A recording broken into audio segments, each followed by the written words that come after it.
बच्चों, हमारी रचना कंटिन्यू थी, ब्रिजेस।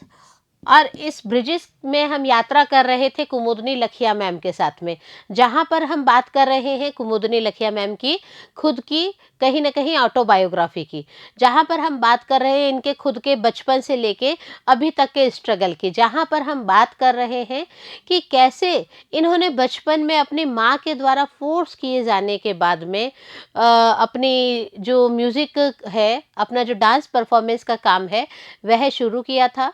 स्कूलिंग में भी वह स्टार्ट रहा एंड जब वो लाहौर कॉलेज में गई तब भी वह स्टार्ट रहा। बट कहीं ना कहीं स्विच ऑफ करके जब ये नैनी जाती हैं और नैनी में ये स्टडीज़ करती हैं, तो वहाँ पे एग्रीकल्चरल के स्टडीज़ के दौरान हम देखते हैं कि कैसे इनका सामना बॉयज़ से होता है, ऐसे बॉयज़ से होता है जहाँ पर कि कई बार उनके साइकिल की हवा निकाल दी जा रही है, जहाँ पर कि इनकी जो दादी माँ है वो कई बार इनको बताती हैं कि आप शॉर्ट्स मत पहनिए, क्योंकि आप शॉर्ट्स पहनेंगी तो कहीं ना कहीं गलत नज़रिया जाएगा। जबकि वो खुद जब इनके फॉरेन लेक्चरर्स प्रोफेसर्स होते हैं वो शॉर्ट्स पहनते हैं, तो कहीं ना कहीं कुमुदनी लखिया मैम का ऑब्जर्वेशन भी होता है।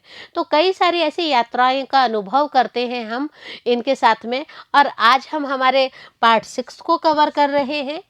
जब हम पार्ट 6 की बात करते हैं बच्चों, तो हम कहीं ना कहीं देखते हैं कि कैसे किस तरह की लाइफ जो है कुमुदनी मैम ने जब इन्होंने डांस ट्रूप ज्वाइन किया उसके बाद में अनुभव की, कैसे डांस ट्रूप में कौन कौन सी चीज़ें इन्होंने की। इसी चीज़ को आज हम हमारे इस पार्ट 6 में लेके आए हैं। कंटिन्यू करते हैं, उससे पहले उम्मीद करते हैं कि आप बराबर हमारे साथ जुड़े हुए हैं, आप बराबर अपने इस ऐसे को रिकॉल कर रहे हैं। तो तैयार हैं हमारे साथ? चलिए इस यात्रा पे हम चलते हैं ब्रिजेस के साथ। It took some learning to adjust to working with a group of professionals, dancers, and musicians on the move all the time, and the opportunity exposed me to a very different aspect of dance education. हम देखते हैं जब कुमुदनी लखिया ma'am है उन्होंने एक dance troop join कर लिया है, तो वो डांस ट्रूप जो है काफ़ी एडजस्ट करवाता है उन्हें, क्योंकि जो वर्किंग है प्रोफेशनल्स डांसर्स के साथ भी है, वो कहीं ना कहीं म्यूजिशियंस भी हैं। और सबसे बड़ी बात है कि वो जो ट्रूप है वो एक जगह से दूसरी जगह की यात्रा करता रहता है।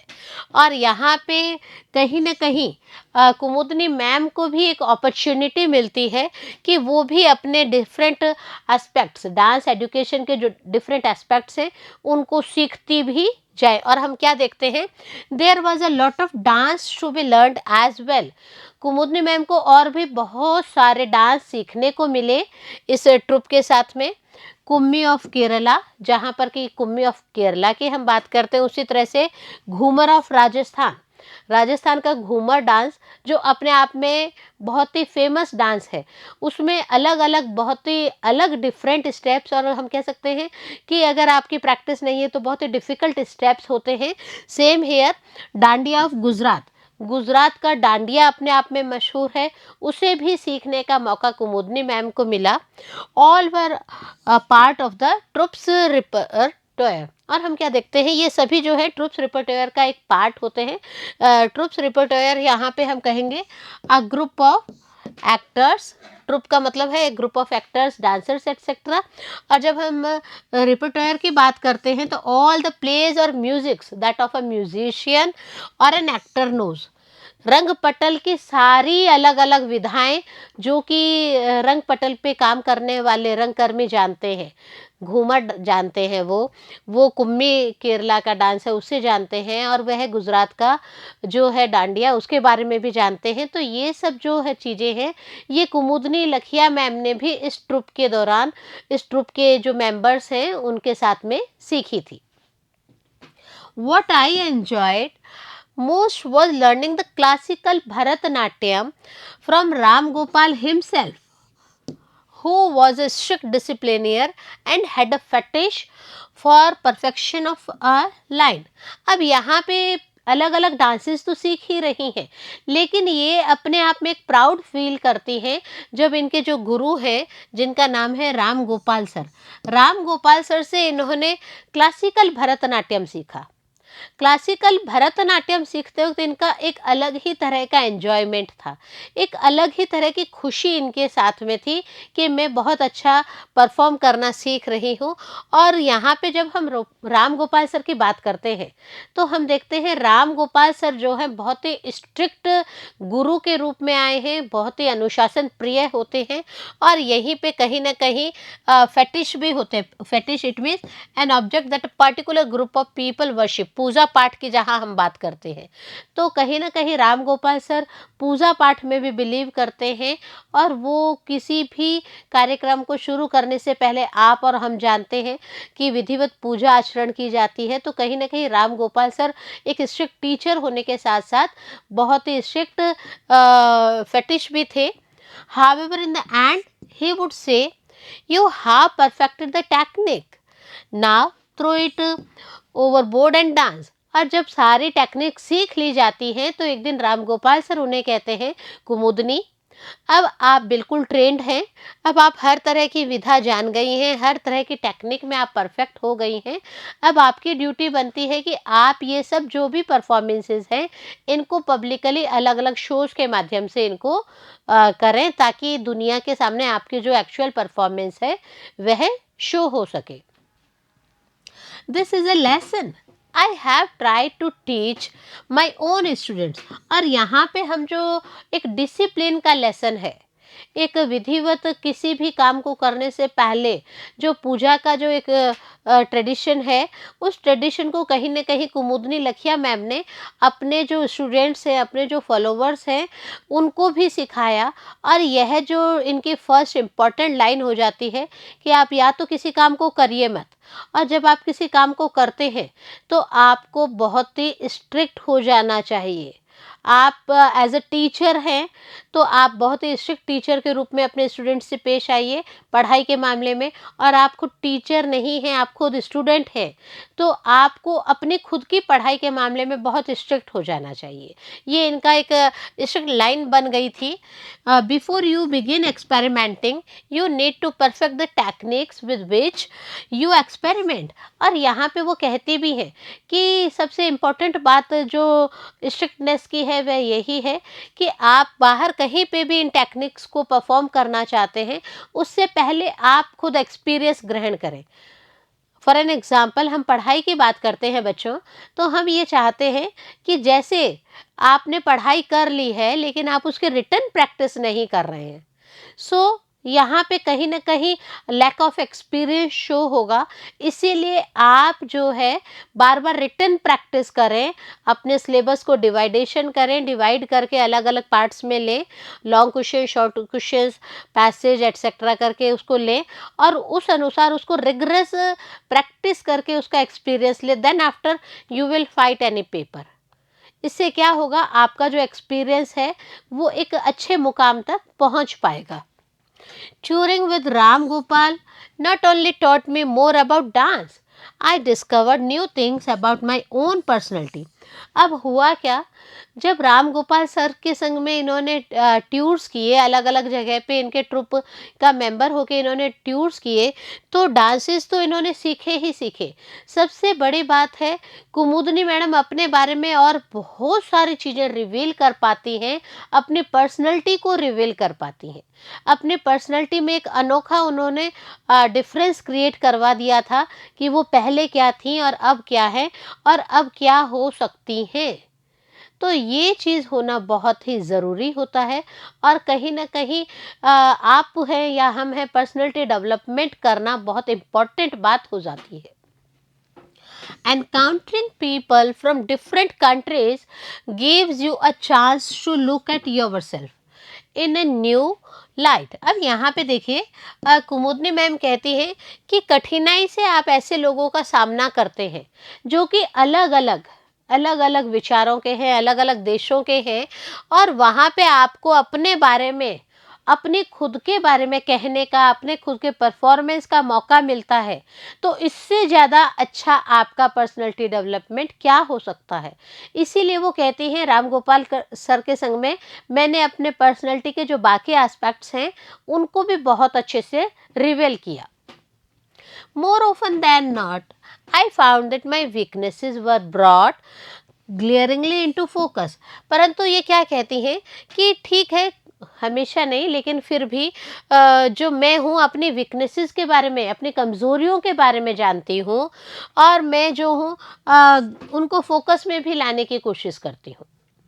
I came to realize the importance of context, how things change when you change their placements. और सबसे बड़ी बात है, कुमुदनी लखिया मैम यहाँ पे एक चीज़ का इम्पोर्टेंस देके कहती हैं बच्चों, कि मैं जो हूँ रियलाइज़ करती हूँ इम्पोर्टेंस की, कॉन्टेक्स्ट का जो इम्पोर्टेंस होता है उसकी रियलाइजेशन करती हूँ.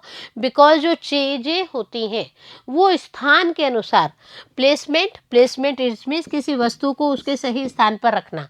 अगर सही जगह पे सही काम आपने किया है, सही समय पे सही काम किया है, सही जगह पे सही काम किया है, तो आप अच्छा परफॉर्मेंस कर पाएंगे.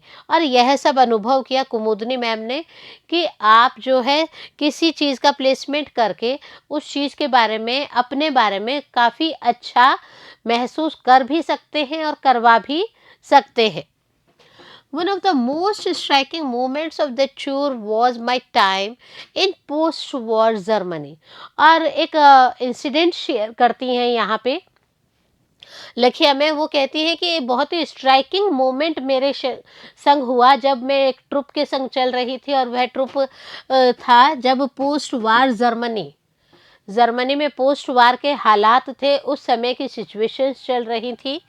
It was an unbelievable sad place. बहुत ही दुखी जगह थी वो वहाँ पे, क्योंकि लड़ाई हुई है. लड़ाई के बाद का आपको पता है दृश्य कैसा होता है. Hungry children bagging for food is a common site in India. हमारे इंडिया में जो भूखे बच्चे होते हैं वो भीख मांगते हैं, ये कॉमन चीज़ है. Yet in Germany the same site created a different sensations. परंतु जर्मनी में जब युद्ध के बाद के हालात होते हैं, उसमें बच्चों के द्वारा भीख मांगना बहुत ही रोंगटे खड़े कर देने वाली पोजीशन हो जाती है लखिया मैम के साथ में और उनके ट्रुप मेंबरान्स के साथ में. It amazed me how the same situation in a different environment evokes quite different reactions. और वो कहती भी है कि सेम ही सिचुएशन है, इंडिया में भी भूख से बच्चे भीख मांगते हैं, जर्मनी में भी मांग रहे हैं, पर सीक्वेंस चेंज हो गई है, जगह चेंज हो गया है. तो आप देखिए कि इसका कितना डिफरेंट रिएक्शन हो रहा है. And the same is true in dance. और यही सब चीज़ें तो डांस के अंदर होती हैं.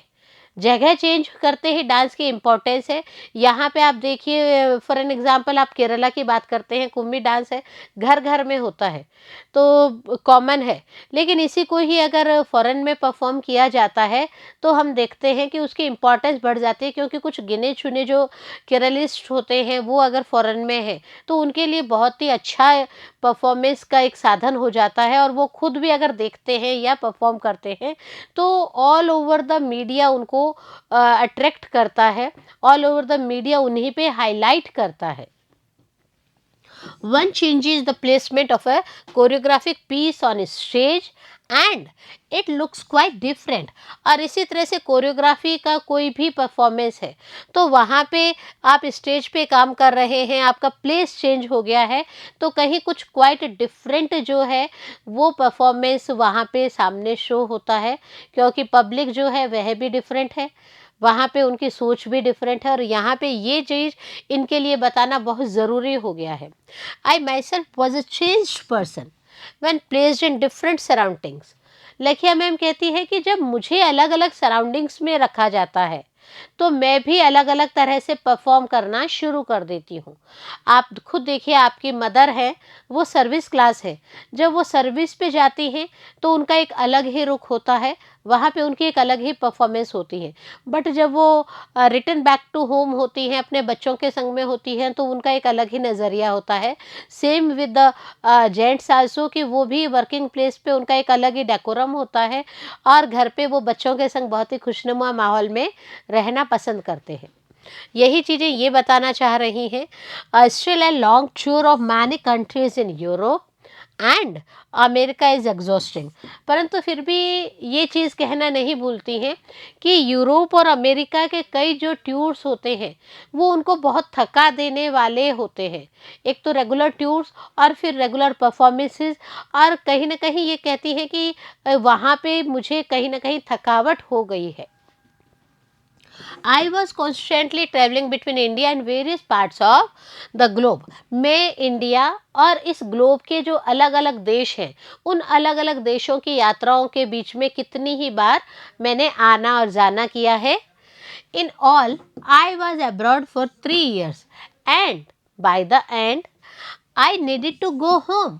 और ऐसा करते करते वो कहते हैं कि मैं 3 साल अब्रॉड रह चुकी हूँ और अब मैं अपने देश आना चाहती हूँ। अब मैं इंडिया आना चाहती हूँ।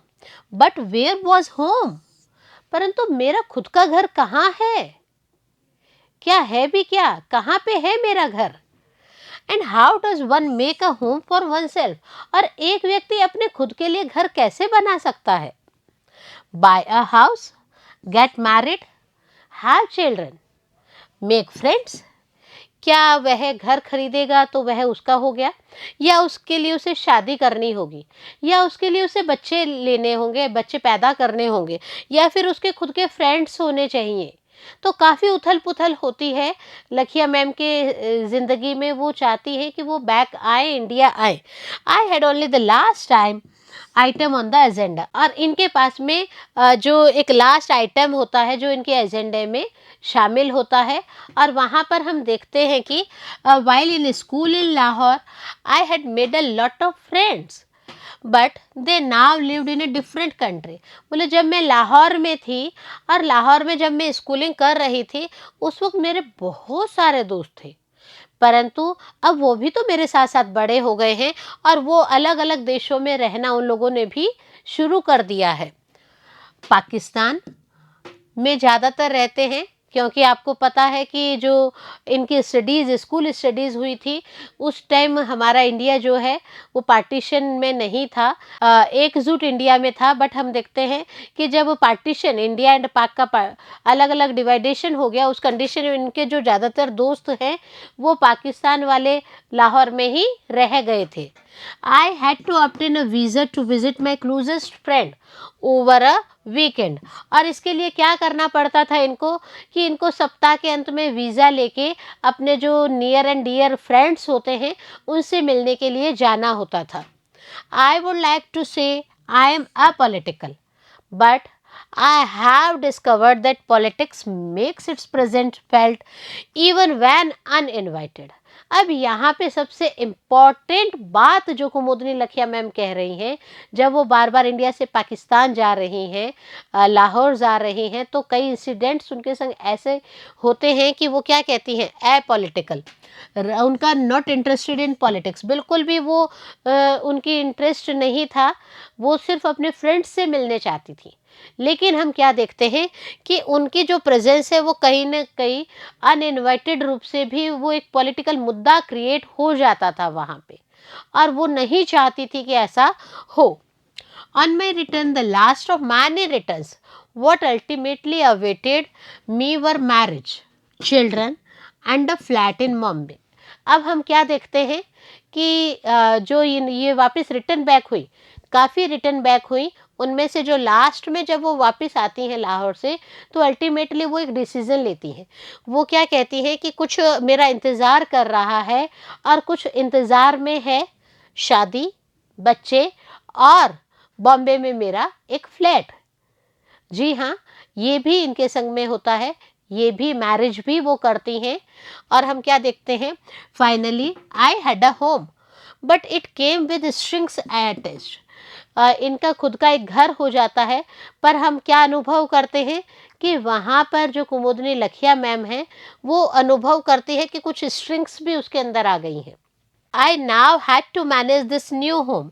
अब इनको क्या करना है, इस नए घर को सजाना है।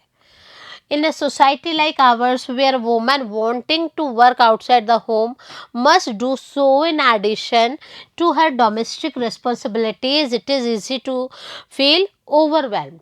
हम क्या देखते हैं? Overwhelmed. Overwhelmed it means cause somebody to feel strong emotions, अभिभूत कर देना। यहाँ पे हम देखते हैं कि एक लेडी भले ही वो घर से बाहर भी वर्किंग वुमेन है, परंतु घर में आके वो घर का काम करके सबको अभिभूत कर दे, सबको खुश कर दे, वही सब लोग चाहते हैं। वही एक मेन मोटो होता है। और यहाँ पे हम देखते हैं, still I didn't do too badly thanks to my supportive husband. इनके हस्बैंड बहुत ज़्यादा सपोर्टिव होते हैं, बहुत ज़्यादा हेल्प करते हैं एनी टाइम डिफ़िकल्टी में। और हम बताएं, इनके हस्बैंड का नाम होता है रजनीकांत। रजनीकांत जो है बहुत ही कोऑपरेटिव होते हैं, परंतु फिर भी ये इनको काफ़ी थैंक्स भी कहने पड़ते हैं अपने हस्बैंड को। In spite of his own background in a family where men are treated as a special breed, he was a good man with the extraordinary qualities of believing everything। यहाँ पर हम देखते हैं कि जो रजनीकांत सर हैं वो इनकी बहुत सहायता करते हैं। रजनीकांत सर इंस्पाइट हम कह सकते हैं कि घर में जो इंडियन सोसाइटी के जो घर हैं, जहाँ पर अभी भी हम पुरुष प्रधान समाज की बात करते हैं, वहाँ पर हम क्या देखते हैं कि इट्स ओके, एक स्पेशल ब्रीड के हिसाब से उनको ट्रीट किया जाता है। पर जब हम रजनीकांत सर की बात करते हैं तो रजनीकांत सर बहुत ही गुड मैन होते हैं। उनके अंदर एक एक्स्ट्राऑर्डिनरी क्वालिटी होती है, एक्स्ट्राऑर्डिनरी विशेषता होती है, और वह विशेषता है बिलीव करने की, विश्वास करने की। सब पे ये विश्वास करते हैं। The word suspicion was absent from his vocabulary. और उनकी ज़िंदगी का जो शब्दकोश है रजनीकांत सर का, वहाँ पे शक नाम का कोई भी वर्ड उनकी डिक्शनरी में नहीं था। इट मीन्स हम यहाँ पे कह सकते हैं कि कहीं ना कहीं बहुत ही ज़्यादा कोऑपरेटिव थे रजनीकांत सर कुमुदनी लखिया मैम के लिए। और किसी भी फील्ड में वो काम करती थी तो वो बिल्कुल भी शक नहीं करते थे, क्योंकि उनको पता था कि मेरी वाइफ एक अच्छा काम कर रही है। मेरी वाइफ जो है कहीं पे अगर ट्रुप्स में भी है, ग्रुप में वो कहीं कोई परफॉर्मेंस के लिए भी इधर उधर आना जाना करना उनको बार बार पड़ता था, तो भी वो विश्वास करते थे, तो भी वो शक नहीं करते थे। तो यहाँ पे हम देखते हैं कुमुदनी लखिया मैम की जो मैरिड लाइफ है, उस मैरिड लाइफ की तरफ से ये कहीं ना कहीं सेटिस्फेक्शन फील करती हैं। और कहीं ना कहीं इनको लगता है कि मैं अपना जो आउटसाइड द हाउस वर्क है वह भी कंटिन्यू कर पा रही हूँ। और भी बहुत सारी बातें हैं बच्चों आपसे शेयर करने के लिए। आप बहुत सारी ऐसे ऐसे की चीज़ें बाकी रह गई हैं, कंटिन्यू करेंगे हम हमारे नेक्स्ट पार्ट में। तब तक पढ़ते रहें और हमारे साथ आगे बढ़ते रहें। नमस्कार।